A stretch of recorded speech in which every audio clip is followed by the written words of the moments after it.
Assalamualaikum warahmatullahi wabarakatuh. Alhamdulillah wassalatu wassalamu ala Rasulillah. Ma ba'd, ihbati fillah, ya'adhanillah wa yakum, teman-teman yang semoga dirahmati Allah Subhanahu wa taala. Setelah sekian banyak kasus-kasus tentang para habaib yang mereka mengaku-ngaku sebagai keturunan Rasulullah sallallahu alaihi wasallam. Di antaranya banyak sekali, teman-teman ya. Para habaib ini sangat gencar dan ingin sekali mereka diakui sebagai zuriat Nabi sallallahu alaihi wasallam.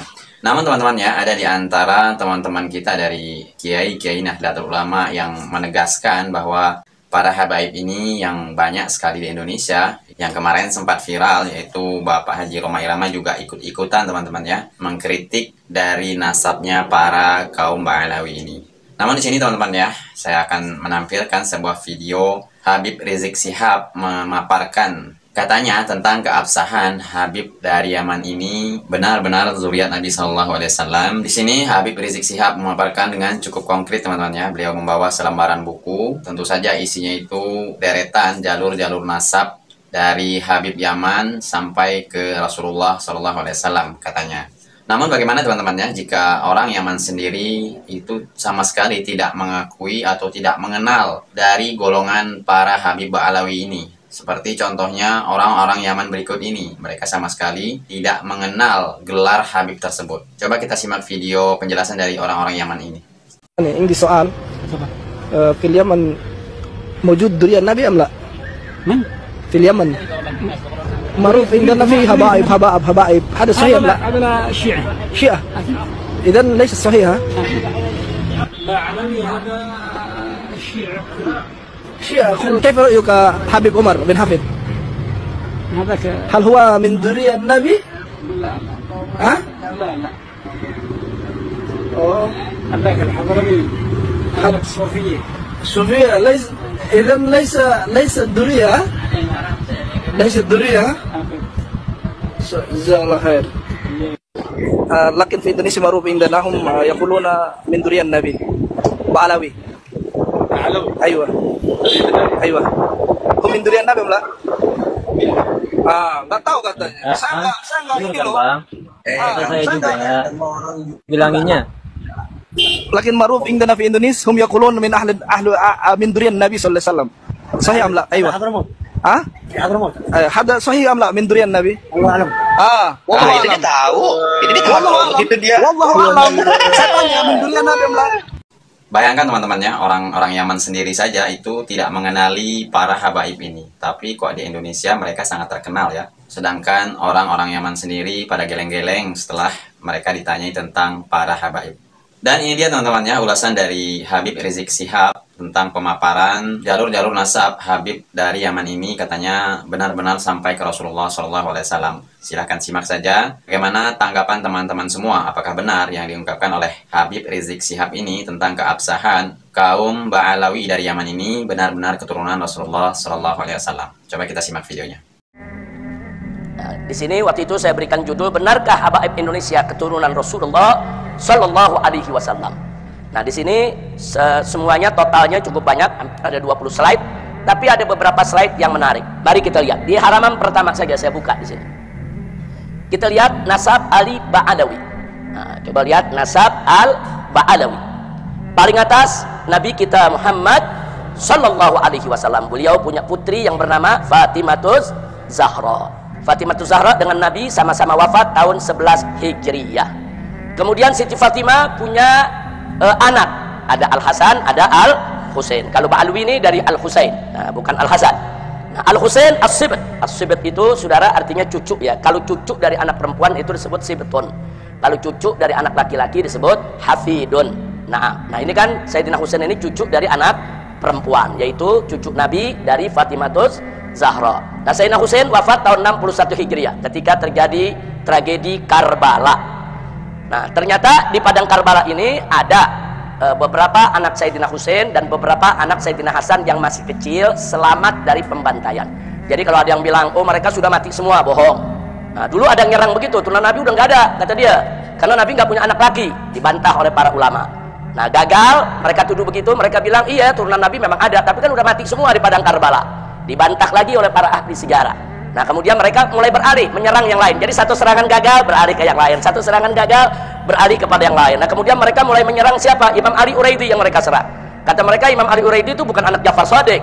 Dibantah lagi oleh sejarah. Ternyata Imam Ali Uraidi namanya ada di kitab Jarh wa Ta'dil, ada di dalam Kutubul Hadis ya kawan, karena termasuk perawi hadis.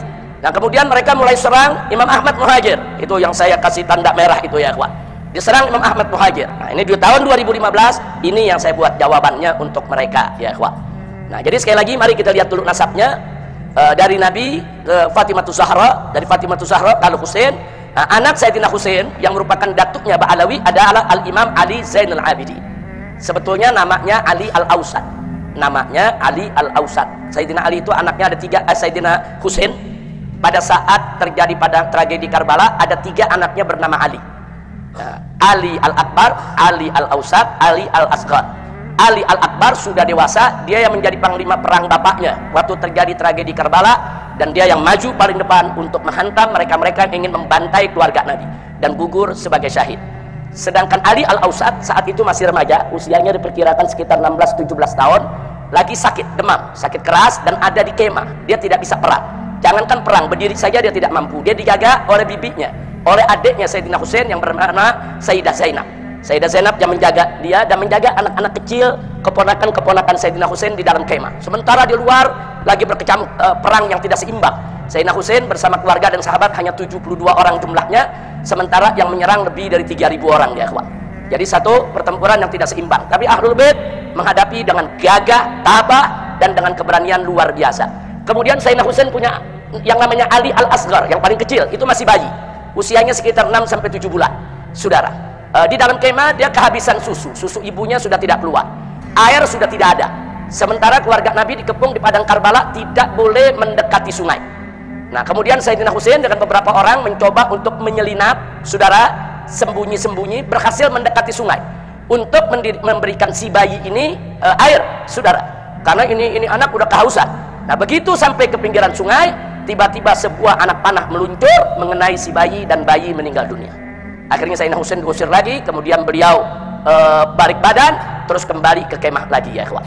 Nah jadi artinya di sini ya anak cucu Nabi di situ banyak yang terbunuh, tapi tidak semua mati. Sehingga keturunan Nabi sampai saat ini tetap ada. Alhamdulillah. Kemudian Imam Ali Zainal Abidin punya anak Muhammad Al-Baqir radhiyallahu an. Nah Muhammad Al-Baqir, saudara. Nah Imam Muhammad Al-Baqir ini, saudara, sangat terkenal. Nggak ada yang nggak tahu. Oh iya benar, Imam Muhammad Baqir itu memang anak Ali Zainal Abidin. Ali Zainal Abidin itu memang anak Sayyidina Husain. Nggak ada ulama yang nggak kenal itu sepanjang zaman, saudara. Dan keberadaan Muhammadul Baqir pun juga sebagai perawi hadis. Nah, itu yang perlu kita tahu. Kemudian Muhammadul Baqir punya anak Al-Imam Ja'far Shadiq. Nah, punya Imam Ja'far As-Shadiq. Sebetulnya Al-Imam Ali Zainal Abidin punya anak, ada lagi satu, namanya Zaid ibn Ali. Nah, adik daripada Muhammad Al-Baqir. Nah, saya tidak masukkan di sini karena kita hanya bicara nasab Ali Ba'alwi. Nah, Zaid itu juga mati terbunuh. Zaid itulah yang akhirnya diimamkan oleh yaitu mazhab Zaidi, saudara. Nah, kalau kita tahu mazhab Zaidi, itu Imam Zaid putra dari Imam Ali Zainal Abidin. Nah, jadi Imam Ali Zainal Abidin pesan kepada anaknya Muhammad Baqir dan Imam Zaid, sudahlah, kita menjauh dari politik, kita jangan dekat dengan penguasa, kita didik saja umat, berdakwah, saudara, zuhud dan lain sebagainya. Muhammadul Baqir laksanakan pesan ayahnya, tapi Zaid menyampaikan kepada ayahnya dan kepada kakaknya nggak bisa. Kita kalau umat ini nggak boleh kita tinggal, paling tidak harus ada satu dari Ahlul Bait yang tampil memimpin mereka, jangan sampai mereka dizalimi. Dengan prinsip semacam itu, Zaid keluar memimpin umat, dan Zaid juga mati terbunuh ya ikhwan. Zaid mati dibunuh, saudara. Baik, kembali ke Muhammad Al-Baqir yang wafat tahun 118 Hijriah. Beliau punya anak Al-Imam Ja'far Shadiq. Imam Ja'far Shadiq ini sahabat Imam Abu Hanifah, saudara. Nah, jadi Imam Abu Hanifah meninggal tahun 150 Hijriah. Nah, sedangkan Imam Ja'far Shadiq meninggal tahun 148 Hijriah. Maka itu Imam Ja'far Shadiq pernah belajar ke Imam Muhammad Al-Baqir, saudara, bahkan pernah mendapat teguran dari Imam Ali Zainal Abidin. Jadi artinya orang-orang ini bukan fiktif, memang ada dalam sejarah. Alhamdulillah. Nah, kemudian Imam Ja'far Shadiq ini punya anak banyak, di antaranya Musa Al-Kazim. Nah, Musa Al-Kazim ini keturunannya disebut Al-Musawi atau Al-Kazimi. Itu banyak menyebar di Irak dan Iran ya ikhwan. Jadi kalau kita ke Irak, ke Iran, nah ini banyak keturunan Musa Al-Kazim yang menyebar di sana, dan memang sebagian besar mereka mengikuti madhab Syiah Ja'fari, saudara. Nah, sementara satu lagi Ismail. Nah, Ismail itu keturunannya banyak di Mesir. Nah, itu yang kita sebut akhirnya muncul madhab Ismaili, saudara. Nah, tapi ada satu putra beliau yang terkecil, yaitu Al-Imam Ali Al-Uraidi. Nah, Imam Ali Uraidi ini tinggal di desa Ured. Ured itu nama desa di pinggir kota Madinah. Nah, waktu saya pertama kali sekolah di Saudi Arabia, saya pernah berusaha untuk ziarah dan saya dapatkan. Waktu itu saya ikut rombongan Habib Zain bin Smith, saya punya guru, rame-rame bersombongan dengan para santri. Kita ziarah ke Masjid Al-Imam Ali Uraidi dan magamnya di samping masjid, ya kawan. Jadi itu masih ada. Tapi beberapa tahun yang lalu, setahu saya 10 tahun yang lalu, itu diratakan oleh pemerintah Saudi. Jadi masjidnya sudah dibongkar rata, magam Imam Ali Uraidi juga dibongkar, saudara. Dan perbuatan semacam ini sangat berbahaya karena ini kan bukti sejarah. Kalau makamnya dibongkar, nanti bukti sejarah hilang, saudara. Nah, katanya dipindahkan ke Baqi Al-Gharqad. Nah, wallahu a'lam, setahu saya dipindahkan ke Baqi Al-Gharqad. Tapi sebagaimana kita tahu di Baqi Al-Gharqad kan nggak ada nisan yang pakai nama, ya ikhwan. Nah, itu semua terjadi. Tapi alhamdulillah, saya dengan rombongan saya punya guru pernah beberapa kali, bukan sekali. Kita setiap malam tertentu dalam 1 bulan datang kita ziarah, saudara. Masih ada masjidnya, masih ada magamnya ketika itu. Nah, jadi Ured itu nama desa Al-Uraidi. Nah, jadi Imam Ali Al-Uraidi ini juga seorang perawi hadis, saudara. Beliau inilah, saudara, yang akhirnya saudara, Imam Ali Uraidi ini punya anak bernama Muhammad An-Nagib. Kenapa dijuluki An-Nagib? Karena anaknya ini menjadi Naqabatul Ashraf, menjadi pemimpin para ashraf, para ahlul bait yang ada di zaman itu. Dan beliau pindah ke Irak, saudara. Jadi dikenal dengan nama Imam Muhammad An-Nagib. Wafat tahun 200-an. Beliau punya anak namanya Isa Ar-Rumi. Ini juga seorang Nagib, seorang Nagibul Ashraf. Dia seorang Nagibul Ashraf itu kalau kayak kita kepala sukunya lah, daripada ahlul bait Nabi alaihi salatu wassalam. Nah, beliau inilah yang punya anak Imam Ahmad Al-Muhajir, saudara, yang wafat tahun 345. Nah, kemudian bagaimana kok bisa sampai ke Yaman ini? Imam Ahmad Muhajir enggak lahir di Yaman. Dia di Irak, saudara, bersama ayahnya. Nah, cuma ketika beliau tinggal di Irak, terjadi fitnah Qaramitoh.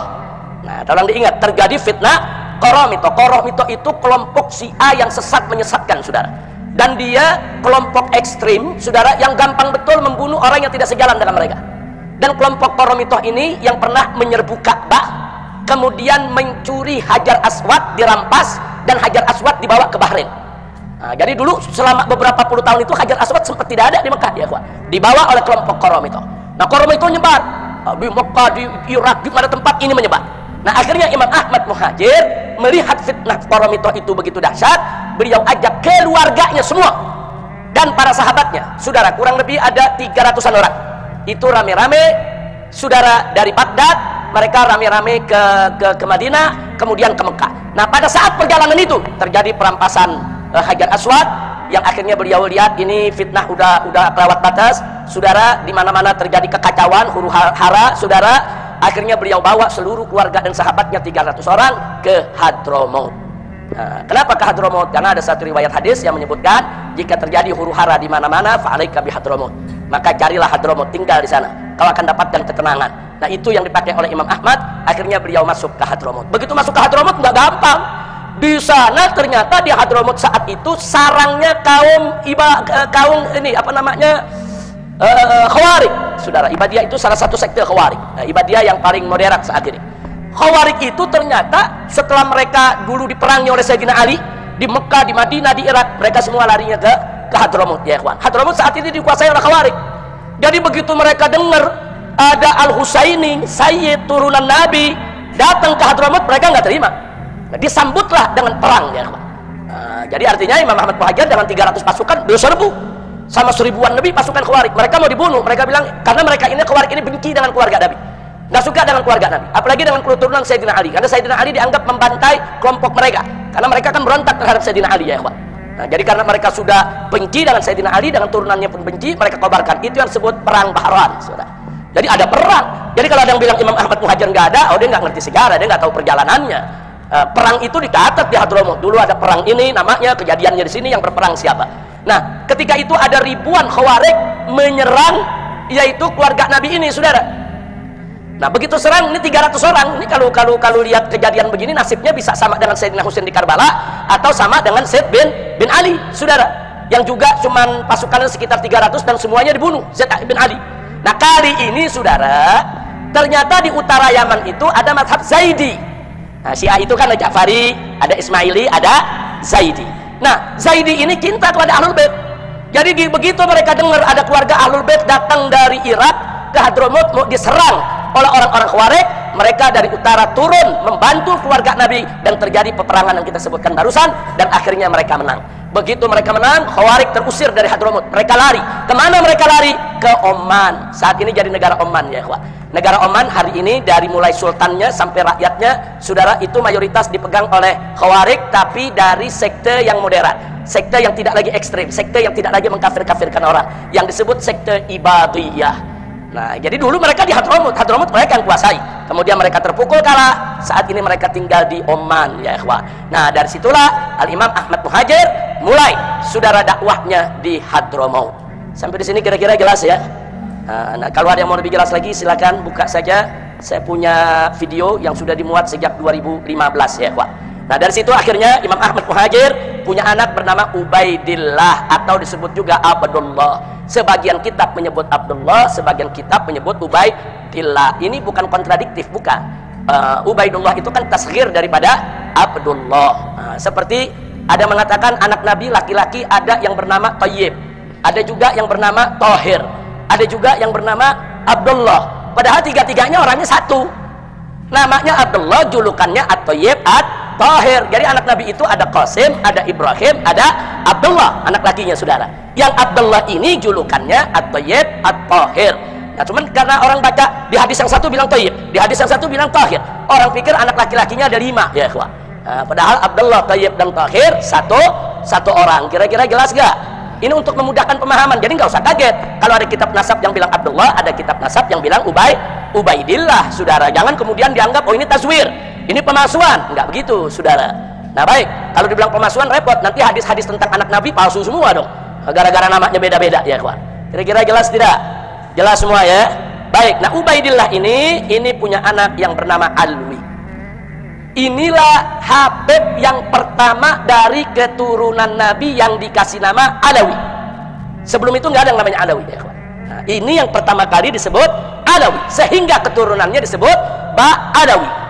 Nah, jadi Ba'alawi diambil dari nama ini saudara. Makanya di situ ditulis Alwi jaddu Ba'alawi. Ini kakeknya Ba'alawi saudara. Nah, dan Alwi ini masyhur dalam sejarah saudara, putra Ubaidillah. Dan orang semua tahu kalau dia cucunya Ahmad Al-Muhajir. Sampai-sampai Imam Sakhawi menyebut namanya, Imam Ibn Hajar Al-Haythami juga menyebut namanya saudara. Imam-imam besar menyebut namanya dalam kitab-kitab mereka. Artinya apa? Ubaidillah dan Alwi juga bukan cerita fiktif. Sampai di sini jelas? Baik, kita lanjutkan secara singkat. Dari Alwi lahir anaknya namanya Muhammad. Muhammad lahir lagi namanya Alwi. Nah, dikasih nama kakeknya Alwi. Jadi ada 2 dia namanya Alwi saudara. Nah, kemudian yang berikutnya saudara ada lagi Ali Khalid Ghassan. Nah, Ali Khalid Ghassan ini saudara tinggal di Yaman. Beliau punya anak ini yang makamnya sampai hari ini ada di Muhammad Sahib Mirbad dekat Sulalah. Dia masuk ke Oman ya. Ya, dia masuk ke negeri Oman di perbatasan. Jadi yang namanya Muhammad Sahib Mirbad makamnya sampai hari ini masih ada.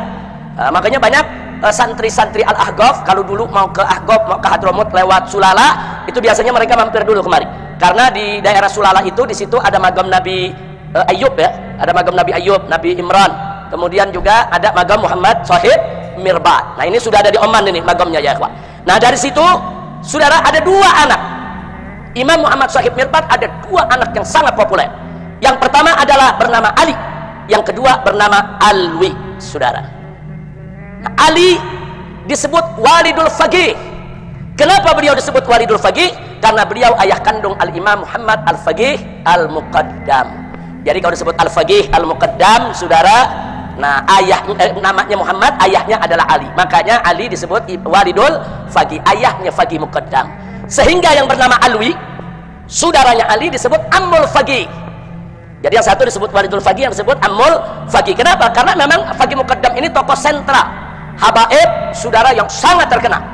Nah, kemudian mari kita lihat dari Al-Faqih Muqaddam itu melahirkan tidak kurang dari 75 leluhur Ba'alwi. Hampir semua ada di Indonesia. Ini marganya. 75 leluhur ini 75 marga ya ikhwan. Sementara dari Ammul Faqih itu melahirkan tidak kurang dari 15 leluhur Ba'alwi. Yang salah satunya adalah Azmat Khan. Nah, Azmat Khan inilah yang akhirnya melahirkan para wali Songo. Ini saya sudah jelaskan dari tahun 2015 ini ya ikhwan. Nah, makanya kalau Anda baca buku saya yang berjudul FPI Dialog Amar Ma'ruf Nahi Munkar, saya cantumkan di sana nasab Wali Songo secara lengkap sampai kepada Pangeran Yusuf atau yang tadi disebut Maulana Yusuf oleh Kiai Qurtubi, saudara. Sampai di situ itu nasab tercatat, saudara. Nah, jadi supaya kita tahu inilah uraian nasab para habaib Ba'alwi dan uraian nasab Wali Songo. Ternyata Wali Songo dan para Ba'alwi ini mereka bersudaranya di mana? Mereka bersudaranya satu datuk di Imam Muhammad Sohib Mirba. Nah, saudara. Nah, baik. Nah, pertanyaannya sekarang, kenapa kok yang Wali Songo datuknya nisbahnya ke Asmat Khan? Asmat Khan itu terkenal di India, saudara. Nah, bukan di Yaman. Di Yaman waktu itu belum lahir itu Asmat Khan, saudara. Nah, jadi ceritanya datuknya Asmat Khan ini dari Yaman, mereka menjadi pedagang, saudara, di mana mereka melakukan perjalanan tijarah dari mulai Jazirah Arabia lewat Irak, saudara, lewat Iran, Afghanistan, sampai mereka tiba di India. Dan mereka di India, saudara, menyebarkan Islam yang dikenal dengan nama Sultan Abdul Malik, saudara. Sultan Abdul Malik ini datuknya Wali Songo. Dia sebarkan Islam di India, kemudian dia punya anak, punya keturunan, saudara. Nah, kemudian orang-orang menjuluki mereka ini Asmat Khan. Kita kalau dengar Khan itu biasanya dari mana? India. Ada Salman Khan, Shahrukh Khan. Kan dari mana? India. Nah, kok ada Wali Songo bisa dari India? Bukan dari India asalnya. Asalnya dari Hadramut. Datuknya hijrah ke India. Di India mereka menyebarkan Islam. Makanya keluarga mereka disebut Asmat Khan. Asmat dari kata azim, keluarga yang besar, keluarga yang agung, keluarga yang suci, saudara. Jadi orang-orang India memuliakan mereka. Nah, dulu kan India Pakistan masih satu, ya kawan. Nah, dulu India Pakistan masih jadi satu. Bahkan dulu Kesultanan Islam akhirnya berkuasa di India seluruhnya, ya kawan. Nah, namun pada akhirnya India terbelah dua, yang Islam mendirikan negara Pakistan, yang Hindu tetap bertahan dengan negara India. Saya tidak cerita soal perpecahan itu, tapi Asmat Khan ini adalah keluarga Ba'alwi yang populer di India dan turun menurun. Dan nagomnya masih ada sampai sekarang, ya kawan. Nah, kira-kira jelas tidak? Nah, dari India anak keturunan mereka menyebar. Satu, mereka berdagang ke Malaka. Malaka kan dulu tempat perdagangan. Semua dagangnya di Malaka, Malaysia, ya kawan. Nah, dari Malaka ini mereka menyebar. Ada yang ke Filipina, di Mindanao sana. Makanya di Mindanao sana ada Kesultanan Mindanao. Tahu siapa nama sultannya? Sarif Kabungsuan. Pakai Sarif, ya kawan. Sarif Kabungsuan. Kenapa? Karena mereka tuh satu tali dengan Asmat Khan, ya kawan. Jadi mereka itu bikin, ada Kesultanan Mindanao, ada Kesultanan Sulu, ada juga Kesultanan Brunei, saudara.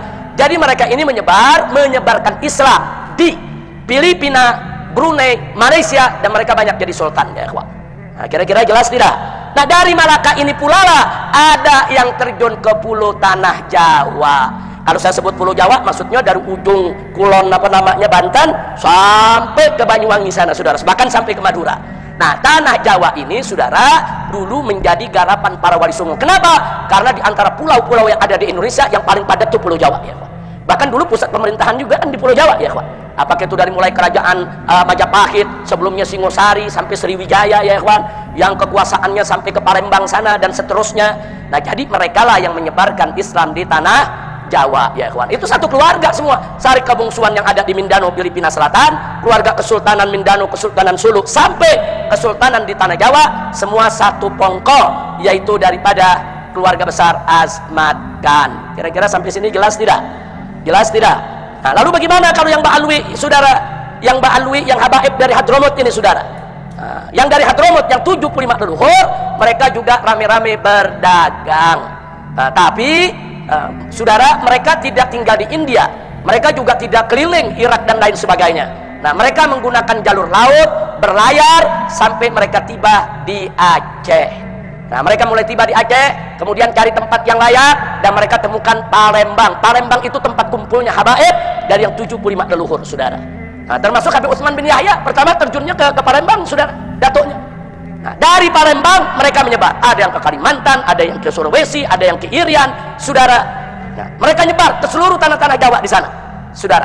Nah, jadi kenapa saat itu mereka lebih banyak nyebar, yaitu ke Kalimantan, Sulawesi, dan Irian? Karena Pulau Jawa ini udah banyak digarap oleh Wali Songo, saudara. Di mana-mana udah pada masuk Islam, saudara. Jawa Barat, Jawa Tengah, Jawa Timur udah jadi negeri Islam semua.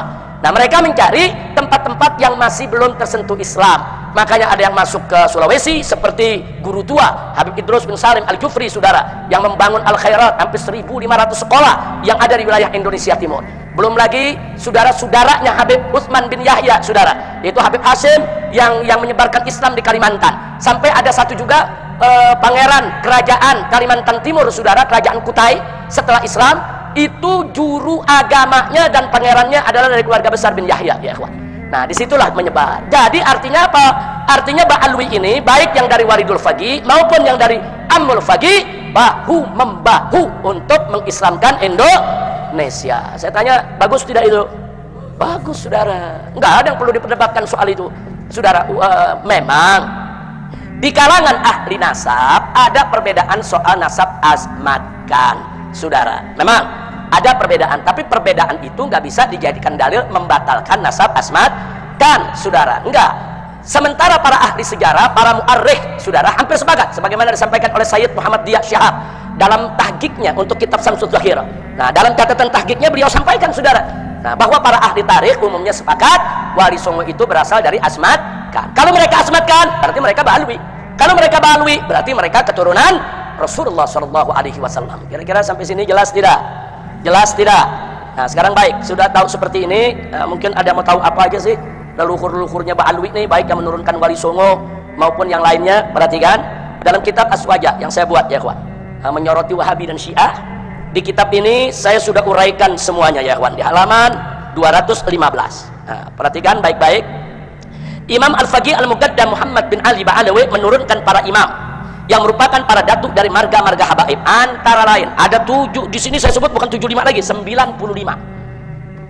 Di sini yang saya sebutkan ada 95. Yang 75 ini yang nyebar di Indonesia, ya ikhwan. Nah, di antaranya apa? Saya bacakan aja sebagian.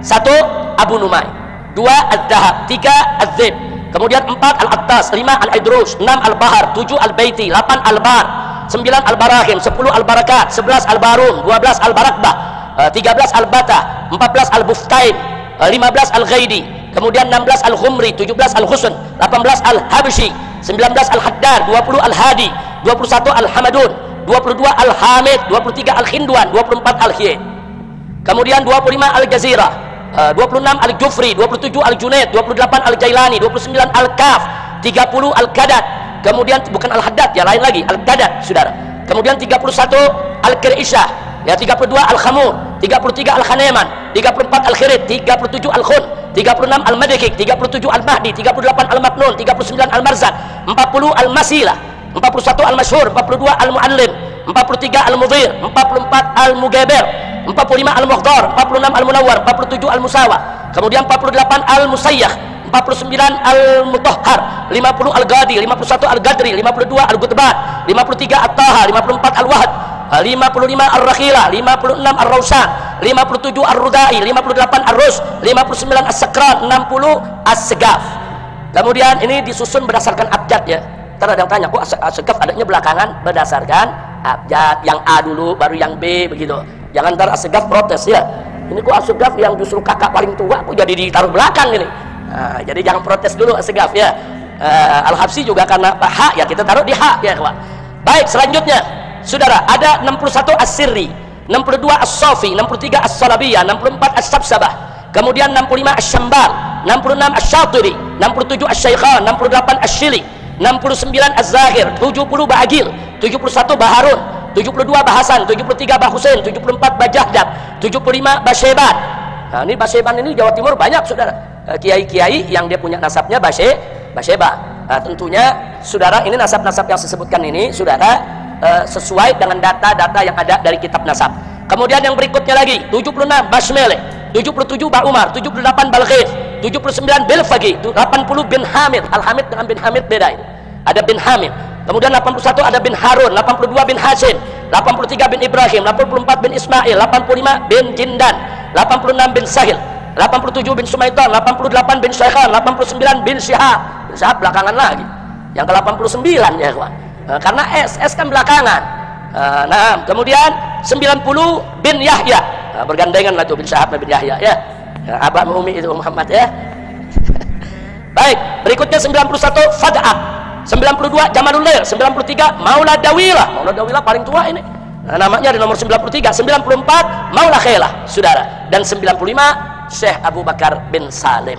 Jadi kita bisa lihat itu yang keturunan daripada Walidul Faqih. Ada 95, kurang lebih ada 75 yang mereka ada di Indonesia. Bahkan perlu dicatat ya kawan, ada beberapa marga habaib di Yaman udah nggak ada lagi. Jadi kalau ke Yaman nggak ada ini marga. Kenapa? Karena datuknya semua dulu udah hijrah ke Indonesia. Di antaranya Barakbah, di Yaman udah nggak ada. Bafaraj, di Yaman udah nggak ada ya kawan. Jangan-jangan ntar orang Yaman bingung, ini marga dari mana nih? Karena mereka udah hijrah ke Indonesia, berkembang biak di Indonesia. Kira-kira jelas ya? Nah sekarang yang berikutnya saudara, itu tadi dari Walidul Faqih yang nomor 1. Sekarang dari Ammul Faqih yang nomor 2 saudara. Nah dari Ammul Faqih setidaknya saudara yang tercatat ada 20 leluhur. Yang tercatat di situ yang kita tulis ada 15. Ini 15 yang banyak di Indonesia bersebar ya kawan. Nah totalnya mereka kurang lebih ada 20-an, kurang lebih. Nomor 1 Aidid. Aididnya pakai D ya, bukan pakai T. Aidid pakai T. Ada Aidid pakai dal. Beda tuh. Tahu bedanya gak? Aidid pakai T, PKI. Ya Aidid pakai dal, habaib. Jangan ketuker ya. Jangan ketukar, jangan dibilang habaib Aidid loh tuh, turunan Aidid semua tuh. Kira-kira jelas ya. Yang kedua ada Al-Adilala. Nah ini menarik, ada Adilala. Ini gaya-gaya India nih. Saudara, Al-Adilala. Keturunan memang banyak di India ya kawan. Kemudian yang ketiga Al-Auhaj. Yang keempat Al-A'yun. Yang kelima Al-Babtin. Yang keenam Al-Baiti. Al-Baiti ada yang Walidul Faqih, ada yang Ammul Faqih. Yang ketujuh Al-Bid. Yang kedelapan Al-Haddad.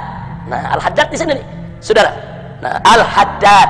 Yang ke-9 At-Ta'wil, yang ke-10 Azmat Khan. Ternyata Azmat Khan sama Al-Haddad satu datuk gitu. Satu, sama-sama dari Ammul Faqih. Al-Haddad nggak masuk dalam kelompok yang tadi, masuknya Ammul Faqih. Kemudian yang berikutnya lagi saudara, yang ke-11 Ba'bud, yang 12 Bafaraj, yang ketiga Bafaqih, yang ke-13 Bahasan, yang ke-15 Bahasin, yang ke-16 Basurrah, yang ke-16 Basukuta, yang 18 bin Hashim, yang ke-19 bin Sumaid. Habib Bahar bin Sumaid ya kawan. Cuma orang Indonesia bilangnya bin Smith ya kawan. Sebetulnya bin Sumaid. Orang kalau dengar bin Smith dianggap jangan-jangan dari Eropa nih. Nah, iya dari Inggris nih. Dipikir bangsa Smith ini ya kawan. Udah gitu rambut pirang lagi.